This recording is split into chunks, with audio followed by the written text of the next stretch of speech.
Bom, para começar a ir direto ao ponto aqui, eu queria saber aqui do Thiago, quando é que começou a viger esse código de ética profissional do contador? Ele entrou em vigência agora nesse ano de 2019, né, no mês de junho, se não me engano, e ele trouxe algumas normativas novas, principalmente na questão de propaganda, né, que eu acho que foi o mais chamativo aí, que foi o que mais chamou a atenção da classe contábil, foi a questão de como fazer as propagandas, que isso não era tão explícito, essa informação, e muita gente tinha dificuldade de entender, né, nessa parte. Eu acredito que veio para explanar mais essa informação e deixar mais claro como o contador deve fazer sua propaganda, né? Até porque a gente teve aí o início das contabilidade online, que era a maior preocupação. Então esse código de ética também já foi aprovado dentro dessa nova sistemática aí das contabilidades online, seria isso? Isso, né? Creio que trouxe essa novidade aí. Okay. E você, Maurício, o que destaca ali que seria novidade desse código aí, assim de maneira geral, para a gente entrar daqui a pouco nas perguntas mais específicas? Na minha opinião, esse novo código vem mostrar que realmente a contabilidade, ou o empresário contábil, o contador, né, está voltado realmente para a sociedade, porque vem cada vez mais proteger a sociedade, principalmente colocando a responsabilidade que ele tem perante o empresariado, os clientes dele, né, e trazendo consciência para que todo profissional tem que saber dos seus direitos. E outra, desvincular um pouco também aquela situação que nós temos que quem manda é o cliente. Sim. Tem que ter personalidade própria, né? E não pode infringir a legislação, a nosso código de ética. Então, temos que fazer aquilo que nos permite fazer a legislação, e não aquilo que os outros querem que a gente faça, né? Então, eu acho que realmente vem ajudar muito a nossa profissão. Ok, então o Thiago já colocou aqui algumas alterações que trazem mais impacto, e o Maurício trouxe aqui alguns benefícios, né? Mas eu queria aqui entrar mais especificamente aqui no código, aqui fazendo algumas perguntas, deixar aberto aos colegas que vieram aí nessa tarde aqui prestigiar esse bate-papo, que vocês também fiquem à vontade para alguma pergunta, algo sobre o código de ética que nós temos que fazer. Thiago, você estava falando aqui da propaganda, né? Eu faria aqui uma pergunta assim, com relação a placas, a cartão de visita ou qualquer outro tipo de anúncio, o que você destaca ali que ficou mais explícito? O que o colega contador deve observar na hora que ele faz uma placa do seu escritório, na hora que ele faz algum anúncio? O que o código trouxe a respeito disso? Bom, a respeito disso, ele trouxe a questão das informações do contador do seu registro, né? Que todo ato que o contador faz precisa ter o nome e o registro, os dados profissionais dele, né? Tanto numa placa, tanto dele como do escritório, né? Numa placa, num cartão ou qualquer outro tipo de serviço que ele presta. E também vem a questão de você poder publicar, né? Fazer uma propaganda daquilo do teu portfólio, né? Do teu serviço que você presta, da tua graduação que você tem, e também a questão de você poder publicar o nome dos seus clientes, né? Porque às vezes a pessoa usa isso como marketing. Se a pessoa saber usar isso como marketing, ele pode se utilizar do benefício de publicar lá o nome do cliente dele para ter um atrativo melhor para quem... mas qual que é o cliente que você presta serviço, né? Só que isso a gente tem que se atentar, é que quando você faz o contrato, ter no contrato essa permissão do cliente. Você poder permitir você publicar o nome dele como cliente do seu escritório. Certo. Seria uma forma de convencimento para a sociedade conhecer a capacidade técnica daquele profissional. Seria isso, né? Maurício, você destaca ali o que nessa parte a respeito que aconteceu de mudança, principalmente com relação à indicação, à publicidade ou propaganda? O que você destacaria disso? Eu destaco mais que a propaganda ela tem que ser moderada, né? Que realmente existem muitos abusos, né? Muitos profissionais que publicam coisas abusivas, denegrindo a imagem de outros profissionais, né? Então, realmente, a propaganda tem que ser moderada, tem que ser de forma pessoal, não envolver o restante da classe, né?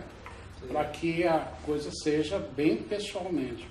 e publicar os níveis, como o Thiago colocou, o nível de conhecimento dele, até onde ele estudou, até os cursos que ele está preparado, que ele é especialista, que às vezes a especialidade que se faz, né, que se tem, realmente interessa para alguns clientes, que é justamente o que interessa a eles.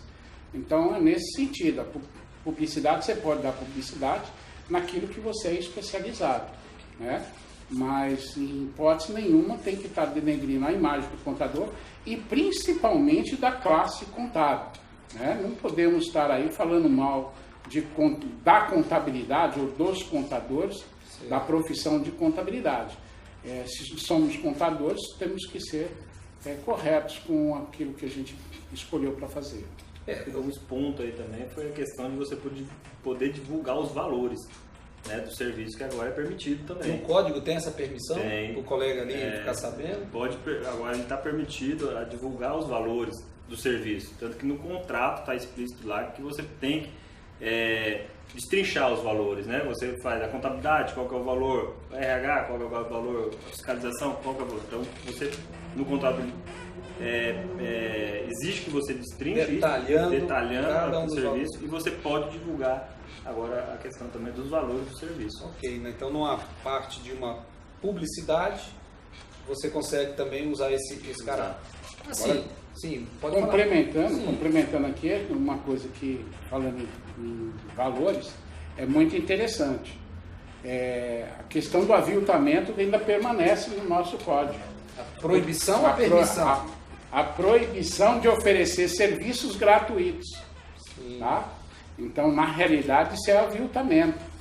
Você faz isso e ganha aquilo, ou você vem e faz isso que você ganha o resto, né? Ou fazemos de graça você continuar sendo cliente, isso ainda é proibido. Sim. Então, não podemos fazer publicidade, tá? Realmente denegrindo o outro, ou também oferecendo serviços gratuitos. Isso é um aviltamento no preço de serviço. Ok, e com essas redes sociais, que é muito mais dinâmico você poder dar visibilidade do seu trabalho como profissional contador, do seu escritório, sua organização contábil, tem sido comum verificar algumas propagandas que às vezes excedem. Vocês teriam lembra de alguma aqui que vocês poderiam dizer, de algumas propagandas que vocês podem ter visto? Alguma coisa chamativa que ultrapassa e viola o código de ética? Aquela questão, às vezes, de desmerecer o próximo, né? Desmerecer o outro profissional. Dizer que aquele escritório faz melhor que o outro. Ah, sim. Então aqui... você está diminuindo o teu colega de profissão. Entendo. Então, já verifiquei também, a gente teve até um caso recentemente, né, que foi público, que a gente chegou a averiguar, onde o próprio escritório diz lá que é para ele procurar que ele vai fazer uma proposta melhor daquilo que ele está pagando. Então o apelo é no preço. No preço. E também não pode diminuir, como o seu Mauro falou, diminuir o colega, né? Para dizer que ele é o melhor, que ele é a melhor contabilidade de Rio Branco. Certo. Então expressões seriam isso? Você vê algum exemplo desse aí também? Um exemplo que foi bem prático foi que o escritório realmente oferecia o outro contador, né, profissional, oferecia o serviço por um valor menos da metade, né? Mas na comparação das propostas, do contrato e da proposta, notou-se que nem metade dos serviços que eram executados, né, estava contida na proposta dele, do novo contador. Então, só a comparação entre o contrato e a proposta, muitas vezes dá para denotar que ele está querendo, sim, de forma global, o preço bem menor, um preço menos da metade, mas não contempla tudo que está contratado. O empresário, normalmente, a gente sabe que não é fácil no mercado para a gente lutar aí, né? Que o empresário não está dando ainda a devida importância para a nossa profissão, apesar de ser básico para eles. É porque a maioria não está gerenciando o seu negócio com base na contabilidade. Então, a valorização do nosso trabalho acaba ficando muito baixa. E dá essa margem de oportunidade de oferecerem um serviço total muito menor, mas não apresenta a proposta com todos aqueles serviços que já são preenchidos ou já são atendidos. Então, juntando o que vocês dois falaram, se a proposta tem que ser detalhada, isso vai permitir que o empresário compare as propostas das organizações contábeis. Perfeitamente. Não é isso? É isso mesmo. E ele então vai conseguir ver destrinchado, como o Thiago falou, cada um dos serviços que estão ali propostos e o preço para poder comparar e chegar na proposta global, né? Exatamente. Ok, então tá aí uma dica aí bem importante com relação a isso. Vamos avançar um pouco, daqui a pouco a gente pode voltar nesse tema ali da propaganda, da publicidade, né? O que é feito. Bem, o novo Código de Ética tratou a respeito de alguma coisa sobre retenção de documentos de cliente? Falou, deixou acho que mais explícito e mais formal a forma de que o contador está expressamente proibido, né, de reter o documento, e o que entrou agora foi o documento digital, né, que era tanta briga aí entre os escritórios de se poderia passar ou não o backup, se era permitido, se era documento do cliente. Eu, quando li a proposta, eu entendi que o contador está proibido até de reter o backup, né? Até para segurar a questão de honorários, né? Porque às vezes a gente coloca lá, eu vou reter aqui porque o cliente não me pagou. E a proposta deles foram que existem outros meios de você receber esses honorários, né? Não de forma de reter essa documentação, tanto física como o digital. Ok, e você, Maurício, o que você tem visto com relação a essa retenção de documento físico ou eletrônico, como o Thiago abordou? Foi surpresa, inclusive, é lógico que a gente fica meio assim, mas por quê, né? Quem contrata o eletrônico sou eu que tenho que ter o programa, eu escolho as melhores ferramentas. Eu não sei a maioria dos escritórios, eu não considero que seja o maior escritório, nem melhor, muito pelo contrário, mas eu uso atualmente, eu acho que nós estamos com 6 ferramentas, tá? O domínio, não querendo fazer propaganda, mas já fazendo, né? É o que mais se utiliza aqui no Acre, né? Ele, por si só, sozinho, ele não é capaz de atender às necessidades de um escritório. Então, nós somos obrigados a contratar diversas outras ferramentas, tá? E ter ferramentas de gestão, porque a contabilidade hoje, como está falando, contador vai sumir, vai acabar. Acabar não vai nunca, tá? Vai se modernizar, vai mudar. É simplesmente o foco está mudando, tá? E o contador tem que se preparar para a modernidade. Consequentemente, com certeza a gente tem esses programas que têm vindo aí, essas ferramentas, né, de robotização, elas vão ser o final, porque ficar fazendo lançamento de débito e crédito já não funciona mais, já não é mais com a gente, né? Agora temos que partir para coisas que seriam mais essencial, principalmente na ajuda para com os clientes, né, para com os empresários, levar informação gerencial. Para isso a gente precisa utilizar diversas ferramentas. Agora, o meu caso, eu me surpreendi, porque no meu caso, apesar de tudo, no meu contrato, já é um contrato modelo muito antigo, se eu não me engano nós temos 35 laudas, 36 laudas, meu contrato, ele não é grande, mas eu acho que já não é mais uma folha de papel, né? Só uma lauda só. Então, 30 e poucas laudas já tem alguma coisa ali dentro. E prevê que nós não vamos fornecer a parte eletrônica. Simplesmente isso, tá? Que nós não forneceremos o banco de dados. Fornecemos tudo que é digital para eles, tudo que é da empresa, que é perante a empresa, fornecemos tudo, tá? Mas o banco de dados não, fornecemos a parte de pessoal, que é GFIP, CFIP, tudo que tiver de informação que for necessário a gente fornece. O novo código nos trouxe uma receita, mas é lógico, mas a gente tem que mudar no próprio contrato muita coisa, Sim, né? o próprio contrato. Temos que mudar se vamos cobrar por esse banco de dados ou não, né? Se não vamos ceder, e fora as outras informações que a gente tem que mudar, né? Dentro do código de ética, o que é que a gente pode fornecer ou não pode, Mesma coisa, se podemos usar o nome do cliente ou não no contrato, Sim, né? já tem muita alteração para fazer. Tem muita coisa. Realmente o contrato é inesgotável. Eu vejo isso também como um nicho de captar recursos para o escritório, né? Porque hoje a gente faz as nossas propostas em cima daquilo só que a gente presta serviço e acaba fazendo algo a mais sempre para o cliente. E sempre esquecemos desses detalhes, que aí no final a gente fica naquele receio, será que eu entrego? Mas eu preenchi. Então já é algo para se pensar quando vai fazer o contrato. Se eu for disponibilizar esse banco de dados, posso cobrar esse banco de dados do cliente? Entendeu? Se eu colocar no contrato, né? Qual seria o valor? Então são, acho que, valores que a gente pode estar agregando naquilo que a gente presta serviço, que muitas vezes a gente esquece, né? De colocar ou de cobrar isso do cliente. Ok. Nós já tivemos aqui algumas experiências dessa disputa entre o cliente e o contador, se entrega ou se não entrega, né? O conselho que é dado é o contrato por escrito, porque o contrato é a vontade das partes. Então, de fato, Maurício, o que você tem colocado lá no seu contrato, e deu a dica aí para todo mundo, precisa adaptar e colocar outras coisas com relação ao novo Código de Ética. Porque o contrato, ele é que vai ser analisado, o que as partes fizeram. Mas o código aqui deixou claro que eu não posso reter documento.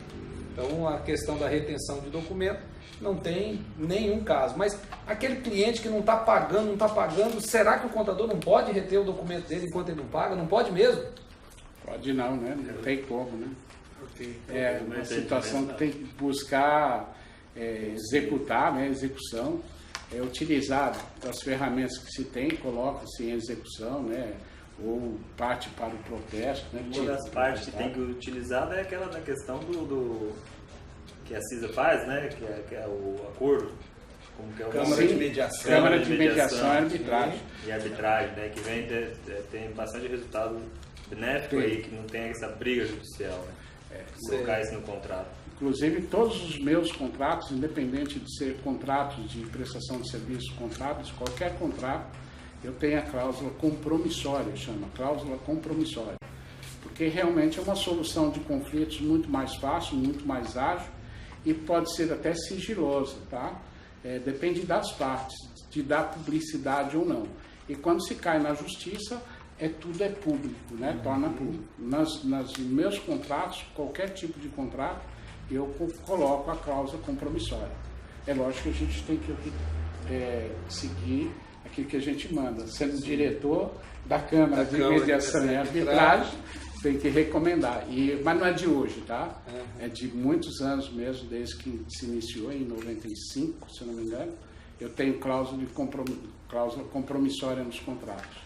Ok, podemos avançar um pouco mais aqui. Eu queria aqui no código aqui abordar aqui um tema que tem a ver com relação à opinião que um profissional emite.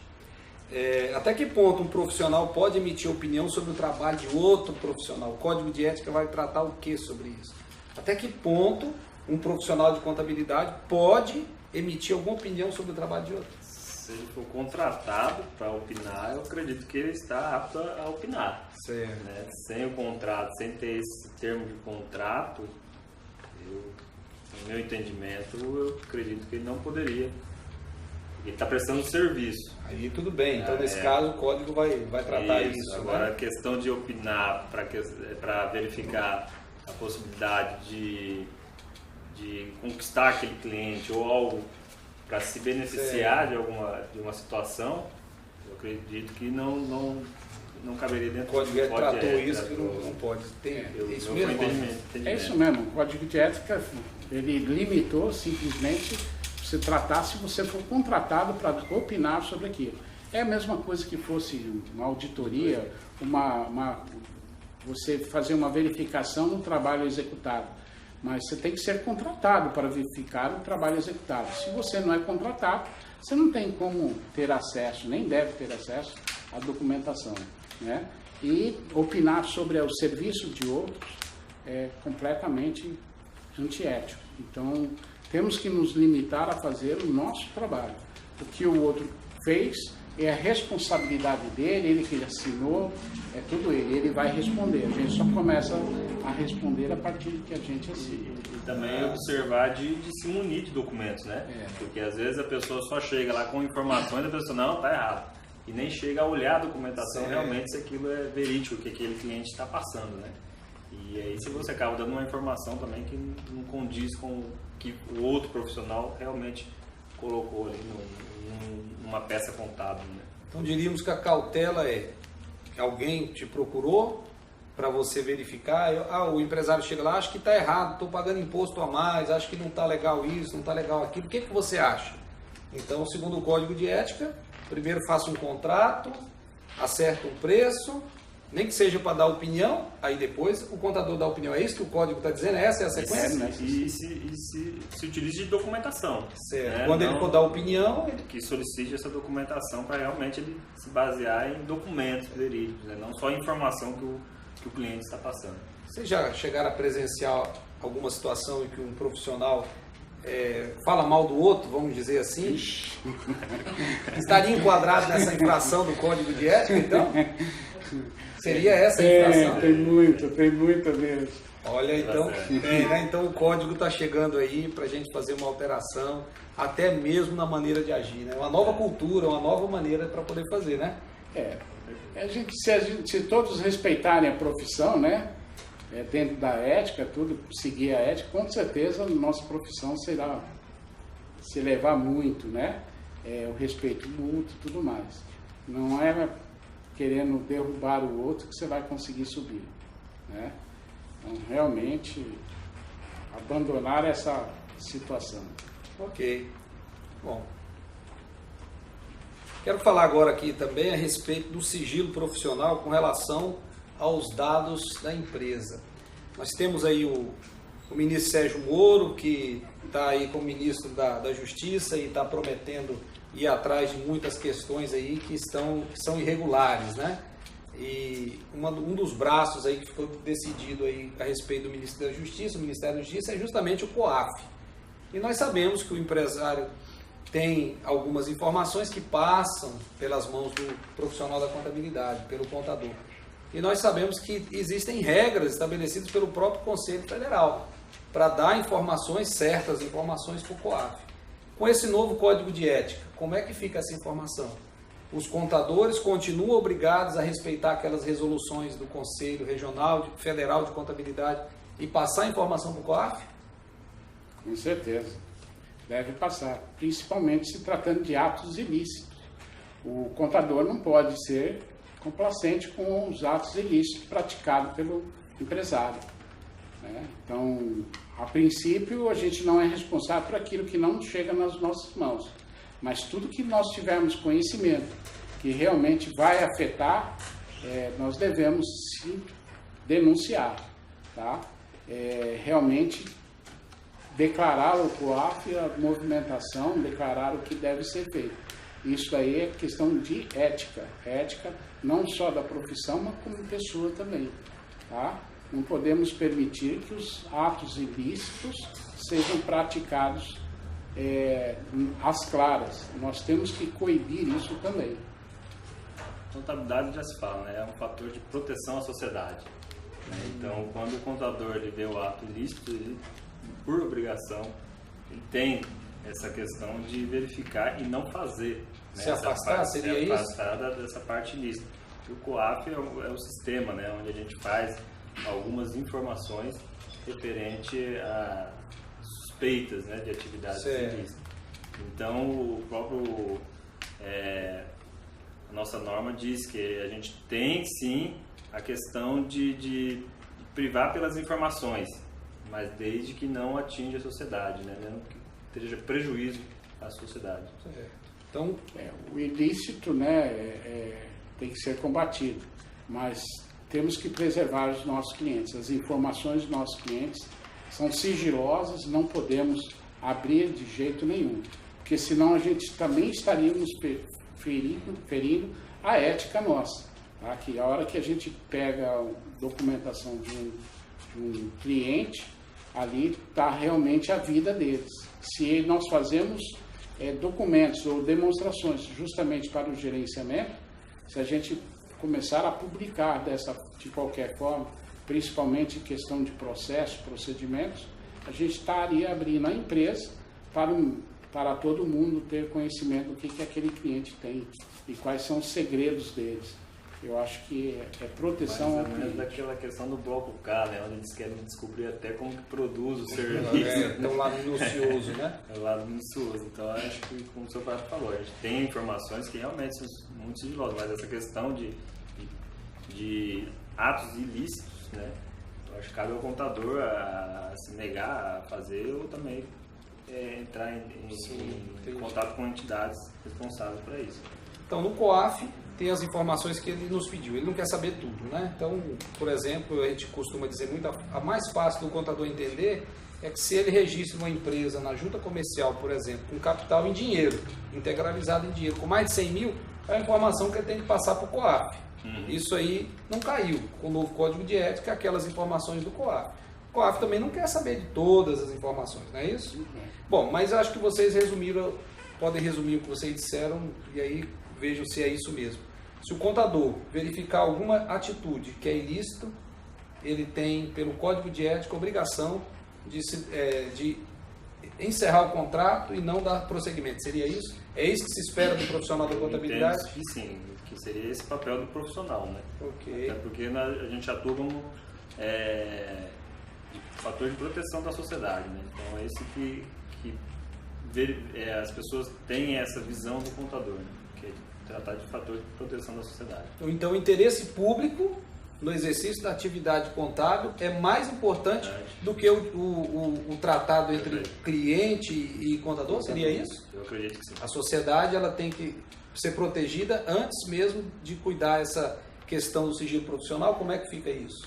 Eu entendo uma coisa, a gente está protegendo a sociedade, mas o profissional está se protegendo porque ele é solidário. Isso, então, legal. O grau de risco que ele está correndo, muitas vezes é melhor abandonar aquele cliente do que correr esse risco. E sabe que as informações chegam, uma hora chegam e uma hora batem na sua porta. Então é conveniente a gente tratar isso com seriedade e ver se vale o risco, né? Dizem que todo mundo tem seu preço, mas precisa colocar. A ética tem que estar acima de tudo. Tem que estar acima de tudo. Bom, nessa mesma... Você ia completar alguma coisa? Não, é só isso. Nessa mesma ideia aqui de questão de informação.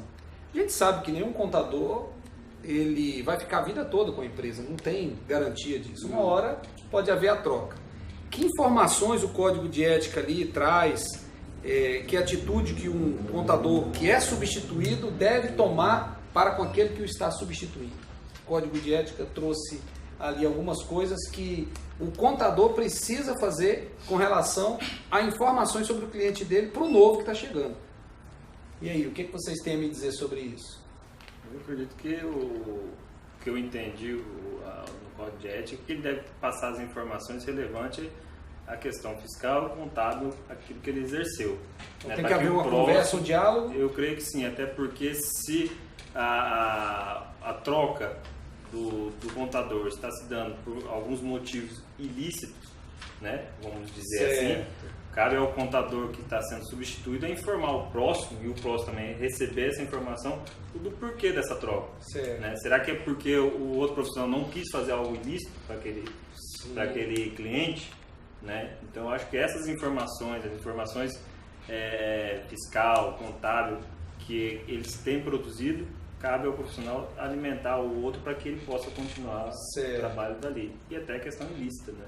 Então, e se o novo contador recebe essas informações, o que o Código de Ética espera que ele faça? Que não assuma. Vai verificar, sendo verdade, não assuma. Então, para resumir, esse cliente ilícito, ele não vai ter contador nenhum a vida toda. Enquanto tiver aquela situação que demonstra o ato ilícito. Não seria isso? Exatamente. Okay. O contador, na realidade, se ele estiver assumindo uma responsabilidade, tendo conhecimento, né, que os atos praticados são ilícitos, e ele aceitar e fazer, ele participa do ato ilícito, ele também está incorrendo em penalidades. Tanto ética profissional, que é lógico que é o que o conselho vai atrás, né, ética profissional, né? Mas aí perante a justiça também ele está incorrendo. Então ele vai responder tanto quanto o empresário.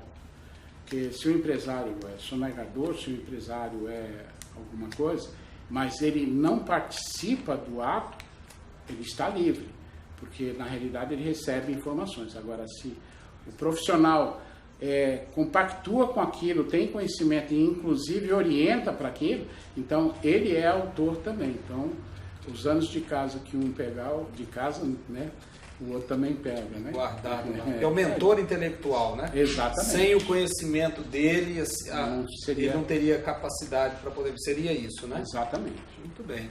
Quer completar essa questão, Tiago? Bom, né? Se todos nós pudéssemos fazer isso, né? Que o outro também aceitasse essa informação, porque isso a gente acabaria com essa concorrência muitas vezes desleal, né? Sim. Porque aquele profissional, sabendo que aquele contador já está deixando aquele cliente por coisas ilícitas, né? Ele morreria ali. Aquele serviço, né? Então ele não teria uma propagação, não teria um benefício naquela empresa dele, porque o outro profissional também não vai fazer. Então acaba que ele se adequa à realidade, às obrigações, sim, né? E protege a sociedade. Protege a sociedade. Entendi. Só um detalhezinho que eu gostaria de emendar sobre isso, é que a classe contábil, dizem que a classe contábil não é unida. Realmente não é, é difícil. Nós estamos fazendo, pelo menos a nossa gestão do Tiago, é unir a classe, é realmente fazer com que a classe seja reconhecida, tá?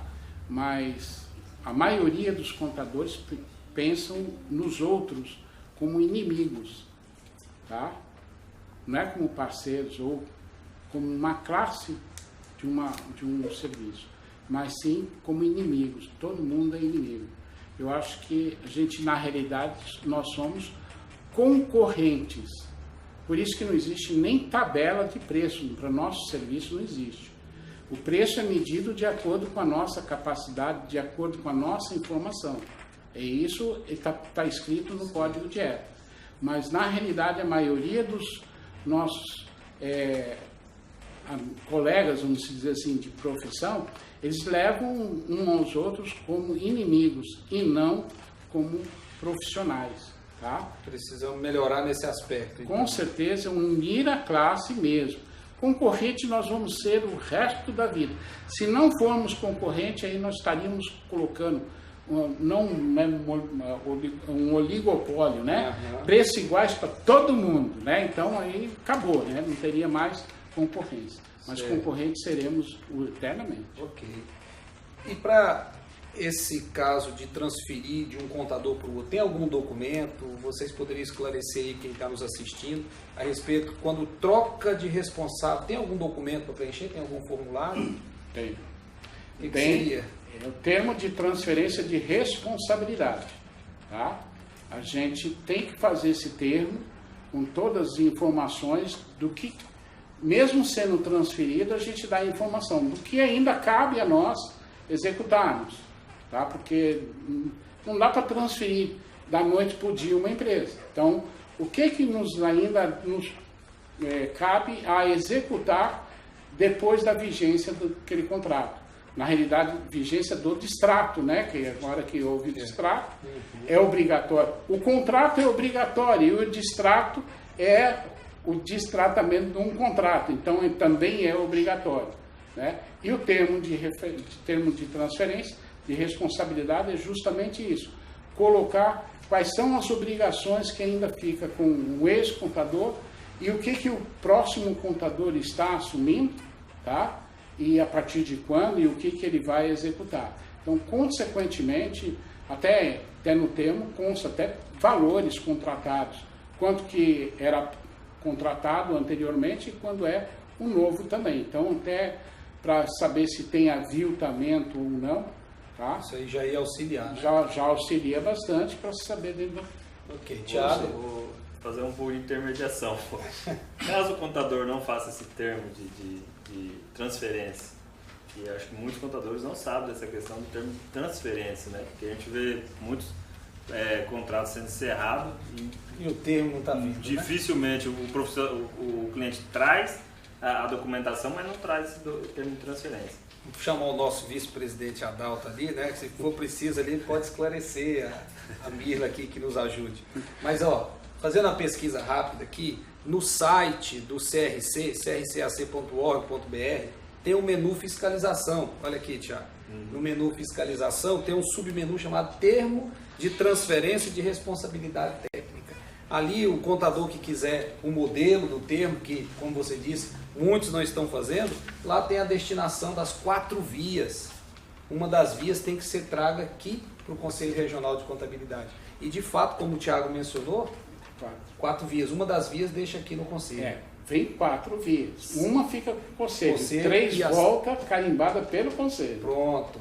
E aí fica aqui o Conselho conhecendo quem era a empresa, quem era o contador responsável, quem vai ser o novo profissional e até as datas.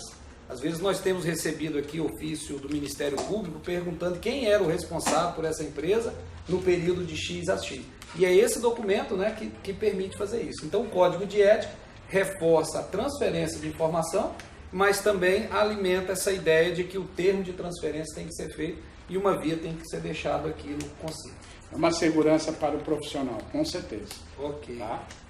Então tá aí, deixa eu só perguntar, responder ao Tiago, que quando o cliente vem para o seu, se você admite um cliente novo, que vem de outro contador, ele não tem o termo de transferência, termo de transferência qualquer um pode fazer, quem está recebendo ou quem está transmitindo, tá? Então, uma prática é você mesmo fazer. Mas o que está largando não quer. É lógico que pode estar com raiva, pode estar bronqueado, pode estar qualquer coisa. Mas para você se resguardar, a partir de quando você passa a ser responsável por aquela escrituração, seria conveniente você fazer o termo de transferência, entregar aqui no Conselho, consequentemente, você está resguardado de qualquer problema que venha a ter no passado. Tá? Então isso é um fator de proteção. Com certeza, do profissional em tudo. Protege o profissional ali quando ele faz o termo. Então acaba sendo mais interessante o profissional preencher para se proteger do que realmente para saber quem é que é o novo. Então a proteção que está em primeiro lugar. Exatamente. Essa que é a ideia. Tá bom. Ok? Vamos seguir aqui. Um tema aqui a respeito da mudança de endereço do contador. O Código de Ética tratou de mudança de endereço do contador, e-mail, endereço. Realmente isso é um assunto para ser tratado em um Código de Ética? O que vocês acham? Realmente o Código de Ética tem que se preocupar com essa questão do endereço e por quê? O contador manter seus dados atualizados. Precisa ser localizado, né? Nós temos aqui um problema que o Conselho muitas vezes despacham correspondências e essas correspondências retornam. Por quê? Endereço não localizado. Mas o profissional tem que ter lugar fixo, ser encontrado de qualquer forma. E dentro do Código de Ética diz que ele tem que se atualizar, estar com os dados atualizados. Né? Então, acredito que é essencial, tanto para que se mantenha e outra, um dos fatores, ou o principal fator do Conselho é a fiscalização. E, consequentemente, só vai fiscalizar se souber onde que ele está. E muitas vezes a gente não encontra realmente um percentual muito grande de correspondência que volta por falta de atualização. Tá? Independente do prejuízo causado ao Conselho, independente, mas é um prejuízo, tá? Esse profissional normalmente não é encontrado. E eu acho que existe a necessidade dele ser atualizado, por isso que no Código de Ética já diz que ele tem que atualizar seu endereço constantemente. Ok, tem sido grande a perda de recursos do CRC por causa de endereços desatualizados? O custo do CRC através dos Correios é muito alto, né? Principalmente quando não é encontrado esse profissional.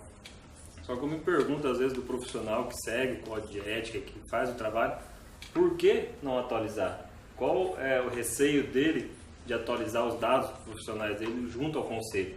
Né? Porque o Conselho ele sempre está para atuar os leigos, né? Aquelas pessoas que fazem errado. Porque se eu trabalho, se eu sou ético, trabalho com uma profissão, por que não atualizar meus dados?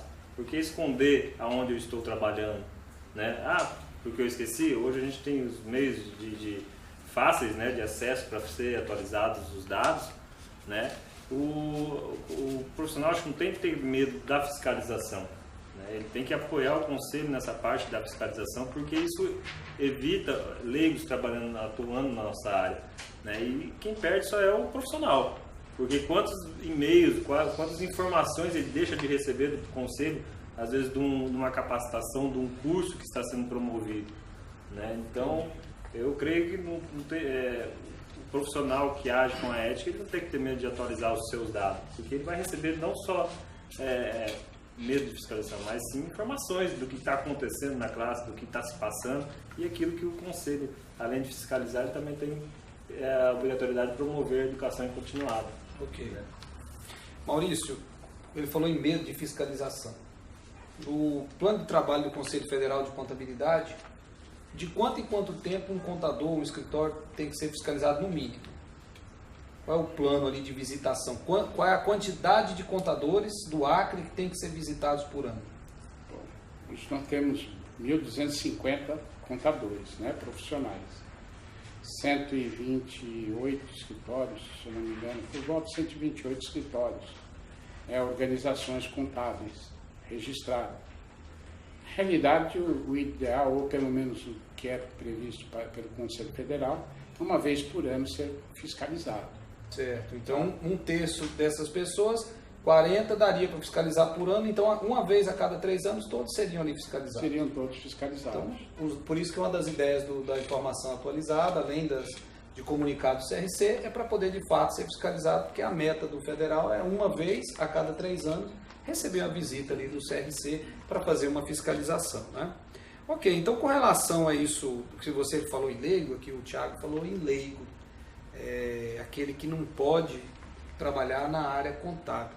O que o Código de Ética trouxe com relação a isso, quanto a um contador assinar um trabalho feito por outro?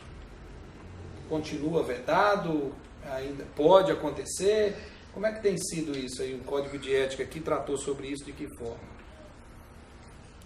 Olha, o Código de Ética continua, acho que é a mesma base, né? Não permitindo que o contador assine um documento que não foi ele que produziu. Certo. Né? Porque como você vai assinar um documento, uma informação contábil, que não foi você que produziu aquela informação, né? Então o Código de Ética ele mantém a proibição do profissional assinar documentos onde ele não participou, ele não foi ele que confeccionou aquelas informações, não teve acesso, né, aos documentos para confeccionar aquela peça contábil.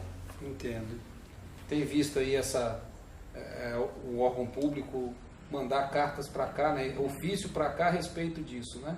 Pior que tem, né? Principalmente o órgão público procurando contadores, os contadores da cidade, né, para poder fazer obrigações acessórias, sendo que as obrigações acessórias você tem que ter informações contábeis. Como é que você vai produzir uma obrigação acessória se você não tem nenhuma informação da empresa? E isso o que está aparecendo, o que pelo menos foi que aconteceu, a gente vem descobrindo, né? Quando acontece o fato, a gente descobre que isso há tempos passados vinha acontecendo. Uma pessoa assinava de todo mundo que estava na barra da saia, vamos colocar assim, né? Uma única pessoa, sem nunca ter participado, sem nunca ter tido acesso a essa documentação.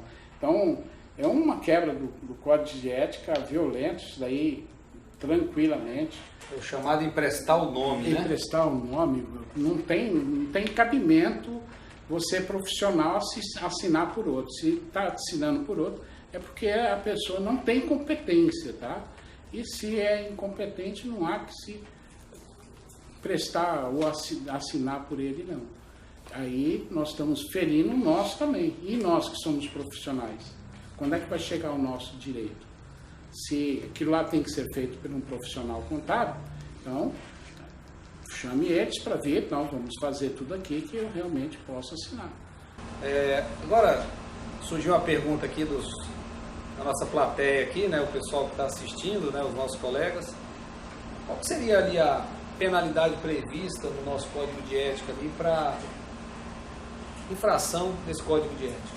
O que seria a penalidade, Thiago, Vou deixar o seu Maurício responder, até porque ele já participou daquela fiscalização. Foi nosso Com certeza ele vai também colocar melhor esse ponto para nós. A gente tem,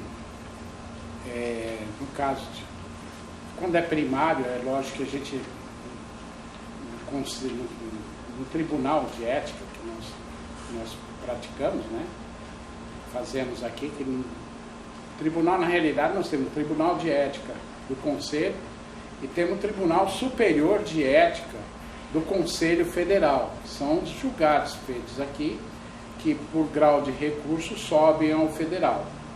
É lógico que cada coisa que é praticado tem um grau para penalidade. Quando se trata do primeiro evento, a primeira vez que aconteceu, o réu é primário, vamos dizer assim, a penalidade normalmente é a mais branda possível. Tá? Então, na realidade, se dá uma advertência reservada, onde ninguém tem conhecimento do que se passou, é uma penalidade, mas ela é reservada, não tem nenhuma aplicação. Se já for reincidente, ou for um ato ético mais elevado, pode ter uma advertência pública, tá? Onde vai ser publicado isso, tá? E a advertência ainda, de vez ser reservada, é pública. Então, todo mundo tem conhecimento. Aí depois ainda nós temos de reincidência, ou seja o que for, podemos chegar até a exclusão. Perder a carteirinha do Perder CRC? a carteirinha do CRC. Que exemplos aí vocês enumeram aí que pode chegar a perder a carteirinha do registro no conselho, hein? Caso que foi bem discutido e chegou-se a essa conclusão, foi a questão que também está no novo Código de Ética, você utilizar de recursos financeiros de cliente indevidamente. Tá? Que aí já, além de infringir a ética dele, que ele não pode utilizar de recurso, também acho que é uma coisa que o empresário ou cliente não deve passar essa responsabilidade pelos pagamentos de tributos ou coisas assim parecidas para o seu contador. Mas, em passando, se houve concordância dele aceitar, ele tem que honrar com a responsabilidade de liquidar. Então, é uma coisa que falsidade também, falsificação de documentos, principalmente documentos públicos. Por incrível que pareça, existe falsificação de DARF, falsificação de GPS, GFIP, e uma falsificação assim, você fala assim, mas não é possível isso aqui ser falso, e é falso mesmo, ao ponto de ser atestado pelos órgãos públicos da falsidade. Então, realmente, esse não é um profissional que a gente quer no nosso meio. Então, é tirar ele de cena. De cena, né? Então, seria isso, né? Só fazer uma pergunta, até para uma explicação melhor também. Que a gente vê muita questão da decore, né? A gente vê muitas decores. Uma decore, ela sem informação, ela seria enquadrada em que penalidade? Ou como que seria essa penalidade? Uma decore sem documentação, uma decore falsificada, sem base legal, né? Sem base legal. E eu acho que o maior serviço, o maior trabalho que o CRC tem é a questão da decore.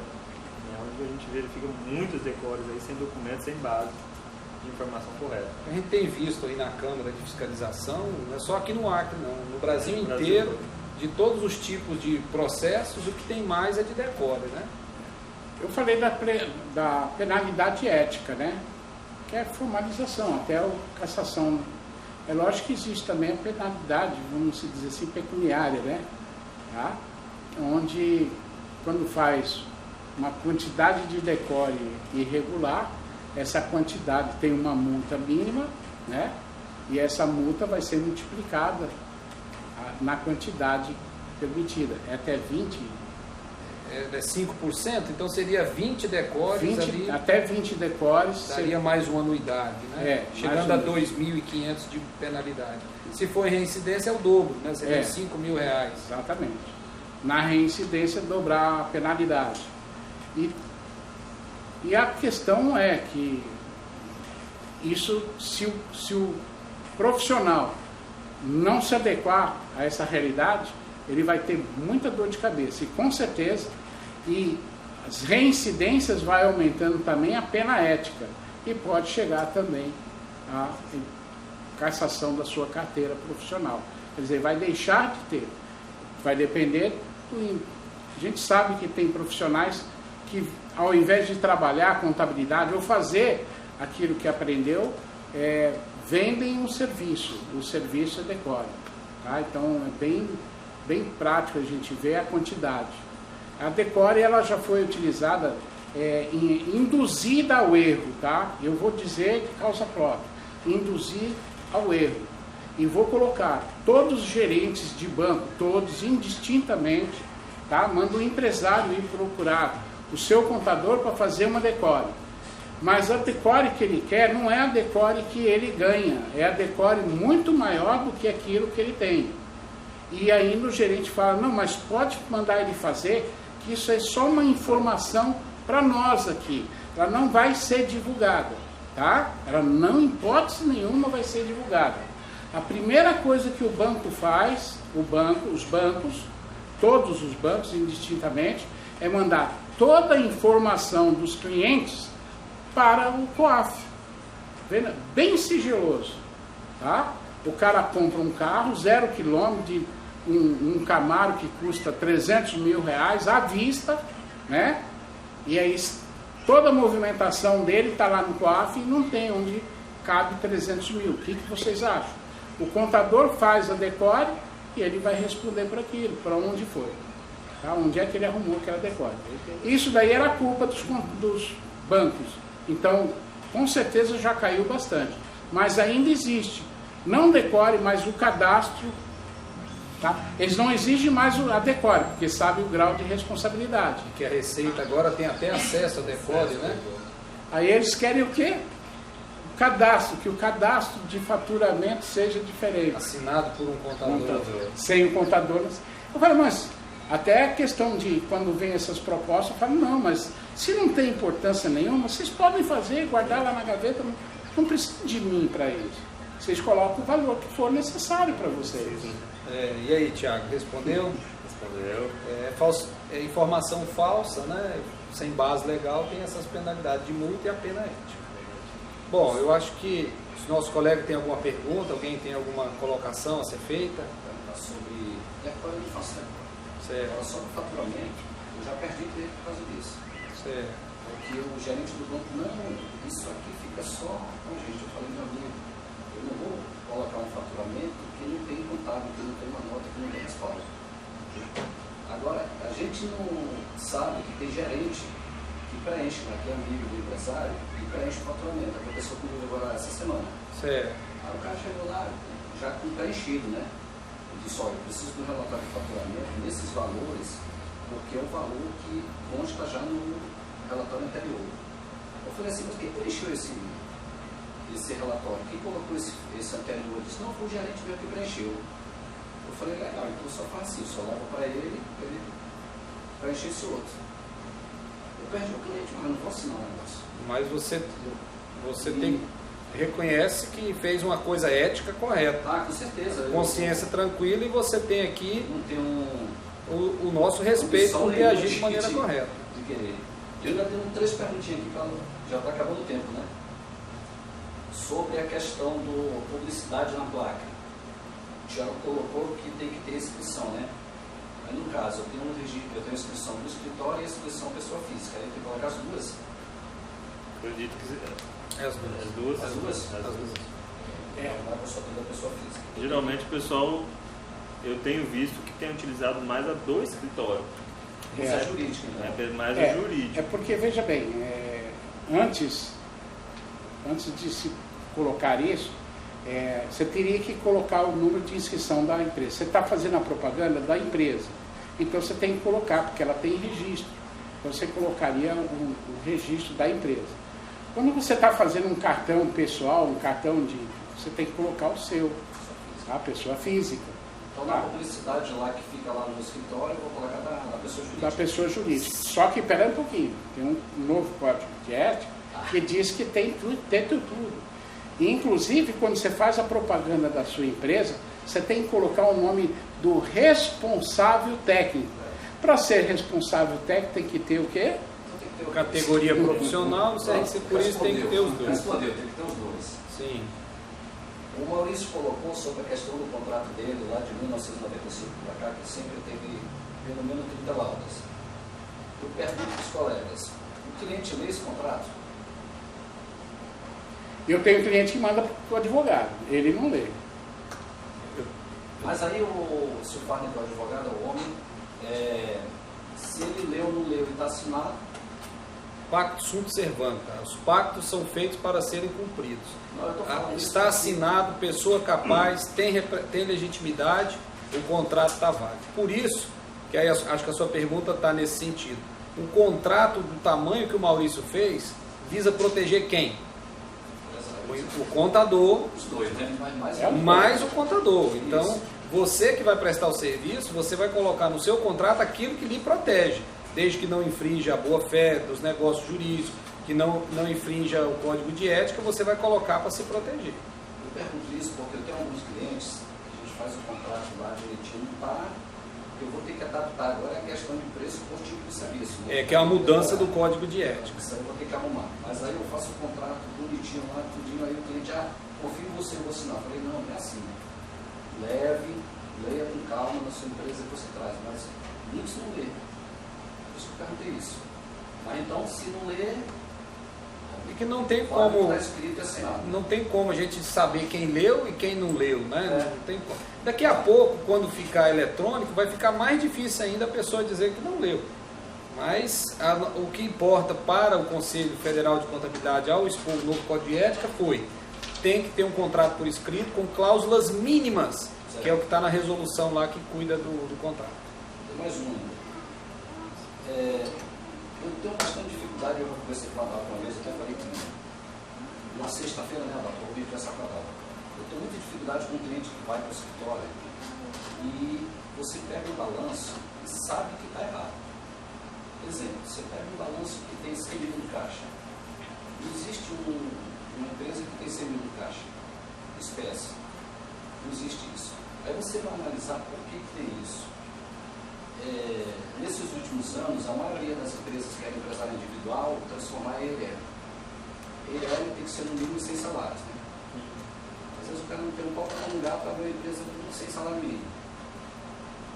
E aí o contador lá joga em caixa, porque ele não depositou dinheiro no banco, o capital tem que ser integralizado, não é isso? No caso de ELR? Sim. Tem que ser totalmente integralizado e joga no caixa. E esse caixa vai... É fictício. Eu tenho uma preocupação enorme com isso, porque eu pego uma coisa que sei que está errada. E já veio de outro. Porque lá no Constitui orienta logo, vai abrir uma conta no banco, depois constituir a empresa, depositar o valor do capital, ou se tem um bem, pessoa física, vai transferir para a empresa. Isso é acordado antes de constituir a empresa. Mas quando você pega uma que está constituída, que veio de outro colega, e a gente sabe que está errado, eu tenho uma dificuldade com isso. Bom, isso nós podemos responder no encontro particular, porque vai fugir um pouco do Código de Ética, a solução proposta, que tem que fazer, qual seria ali a norma brasileira de contabilidade que trata desse assunto. Tem normas que tratam desse assunto, né, especificamente, mas só não seria o tema da nosso bate-papo aqui. Porém, trazendo a parte ética aqui, está aqui o Tiago, está aqui o Maurício, para confirmar isso daqui, ou divergir, se for o caso. Se você detecta que tem alguma coisa errada, você tem que comunicar, como diz o Código de Ética, o seu cliente por escrito da irregularidade. Então esse é o Código de Ética, diz que você tem que se comunicar com ele de maneira escrita ou de uma maneira que comprove que ele recebeu a mensagem. Então, do contador, o que vai ser cobrado é se ele agiu com ética, prestando o serviço que ele tem que prestar, dando as informações que ele tem, fazendo todo o trabalho dele ético ali. O que veio para trás, se você não recebeu para dar opinião sobre aquilo, você não vai opinar, que é o que o Código de Ética fez. Se você recebeu para dar opinião, e aí você vai dar opinião por escrito sobre o que está o trabalho anterior. E essa é a maneira como o Código de Ética vai tratar esse assunto. A gente pode se utilizar das notas explicativas, né? Quando você pega ali, você vai descrever que o balanço que você pegou, você teve ali um caixa, um valor que não existe. Porque assim, eu entendo que isso faz hoje, comunicar o cliente anterior e tudo, mas vai continuar errado, porque eu tenho um saldo errado que vai ser o início para mim, né? O Maurício está aqui, trabalha também com auditoria. Por exemplo, Maurício, quando né, você chega numa empresa que está lá, tem imóveis, veículos, e você vai fazer o teste lá para verificar a recuperabilidade dos ativos, e você vai e não acha o ativo, o que você acaba fazendo?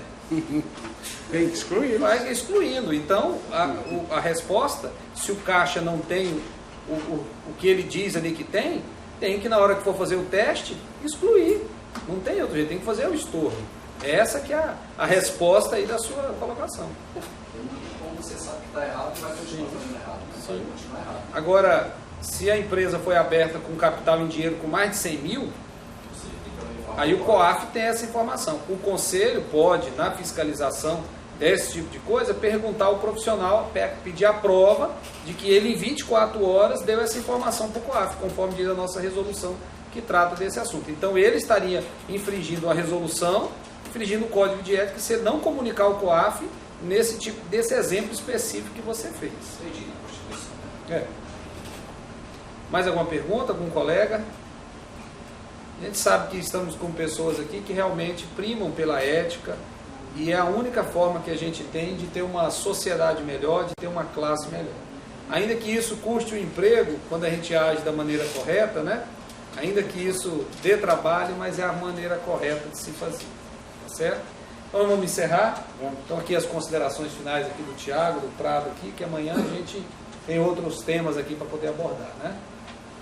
Bom, com esse novo Código de Ética a gente verifica como que nós profissionais temos que agir. Igual a gente colocou as maneiras de que a gente tem que proteger a sociedade com as informações.